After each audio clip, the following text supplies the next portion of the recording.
ఆ యొక్క వాడి వాడి వాడి ప్రాణం కాపాడడానికి లేకపోతే మిగతా వాళ్ళకి నష్టం కాకుండా ఉండడానికి వాడిని వంట పెట్టాలి. అప్పుడు బ్రెయిన్ అప్పుడు మెడిసిన్ వేయాలి, అప్పుడు వంట పెడుతుంది.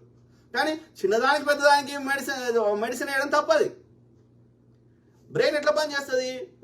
ఒక తెల్ల కాగితం మీద లేకపోతే ఒక రోడ్ వేసినట్టు, ప్రతి ఆలోచన ఒక రోడ్ వేసినట్టు. అట్లాంటి అనేక రోడ్లు ఉంటాయి. 2 billion న్యూరాన్స్ ఉంటాయి. న్యూరల్ పాత్ వేస్ అని వేస్తారు అన్నట్టు. అంటే ఈ ఆలోచనకి తగ్గట్టుగా ఒక గీత గీస్తారు.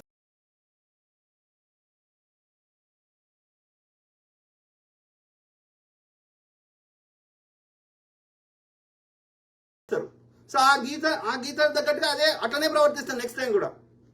మరి ఆ గీత ఎట్లా మారాలి? ఎట్లా మారుతుంది? ఎట్లా వచ్చింది ఆ గీత? నీ ఆలోచన వల్ల వచ్చింది. నీ ఆలోచన మారితే గీత మారుతుంది. అంటే ఏం చేయాలి? ఆలోచన ఎట్లా మారాలి అంటే ముచ్చడి చెప్పాలి. ముచ్చడి చెప్పడం దగ్గర పోనరా అంటే మందులు ఇచ్చడం దగ్గర పోతారు. మందులు ఇచ్చడం దగ్గర పోతే పండ పెడతారు తప్ప ఏం లేదు.